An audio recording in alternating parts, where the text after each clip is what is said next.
বৈশাখের বেলায় রোদের উত্তাপ যেমন বাড়ছে, তার সাথে কিন্তু পাল্লা দিয়ে বাড়ছে রাজনৈতিক উত্তাপও। প্রচারের ময়দানে শাসক বিরোধী সব দলেরাই সকাল থেকে রাত পর্যন্ত বিভিন্ন ধারায় প্রচার চালাচ্ছে হেভিওয়েট নেতৃত্বরা। তবে তাদের সাথে কিন্তু তাল মিলিয়ে রয়েছে কর্মী সমর্থকদের নজর কাড়া উপস্থিতি। গতকাল দমদমে জনসভা সেরেছেন মুখ্যমন্ত্রী মমতা বন্দ্যোপাধ্যায় এবং মুখ্যমন্ত্রীর জনসভায় এসে নিজেদের দলের জয় নিয়ে ঠিক কতটা উচ্ছ্বসিত ও কতটা আশাবাদী কর্মী সমর্থকেরা শুনে নিই তাদের মুখ থেকেই। সোনার বাংলা, যে সোনার দাম তার রাজত্বকালে 1.5 লাখ টাকা ছাড়িয়ে গেছে, সে বাংলায় সোনার মূল্য দেবে কি করে? সোনার বাংলা করবে কি করে? একবার ভাবুন তো। আজকে সাধারণ মানুষ, আজকে বাংলায় একটা যেভাবে সোনার দাম বেড়ে গেছে, সাধারণ মানুষের পক্ষে, গরিব মানুষের পক্ষে সোনা পড়ার মতো ক্ষমতা তাদের নেই। তার রাজত্বকালে সে সোনার বাংলা করবে। সোনার বাংলার মানুষ মমতা বন্দ্যোপাধ্যায় মানুষের পাশে আছে বলেই আজকে মমতা বন্দ্যোপাধ্যায় সোনার বাংলা গড়েছে এবং আগামী দিনে সুরক্ষা রাখবে। মমতা বন্দ্যোপাধ্যায় সর্বোপরি আমাদের রাজ্যের 294টা আসন, 294টা বিধানসভা আসনে তিনি প্রার্থী।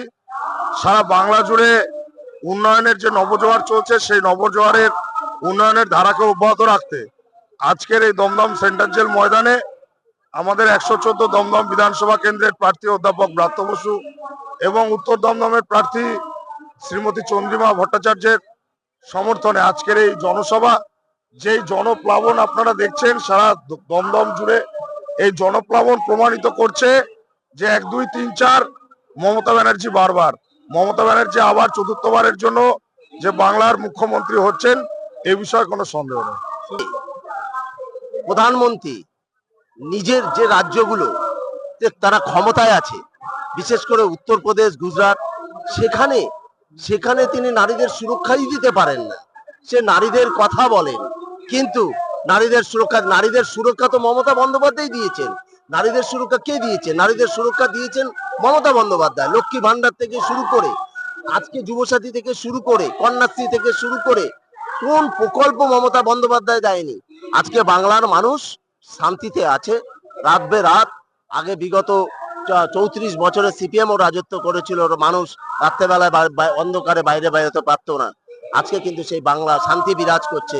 মমতা বন্দ্যোপাধ্যায় নারীর সুরক্ষা দিতে পারেন বলেই আজকে নারীরা সুরক্ষায় আছে। ছাড়া কোনো বিকল্প ওয়েস্ট বেঙ্গলে এখনো হয়ে ওঠেনি।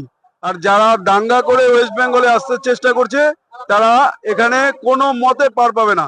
কারণ মানুষ একমাত্র মমতা ব্যানার্জিকেই জানে, মানুষ একমাত্র তৃণমূল কংগ্রেসকেই জানে, যার থেকে সারা বছর সুবিধা পায় বা যে সারা বছর মানুষের সাথে থাকে।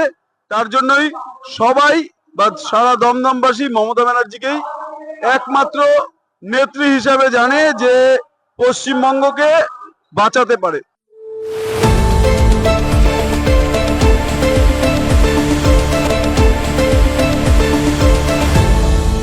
আপনারা দেখছেন এই বেলা বাংলা, শিরোনামে সবার আগে।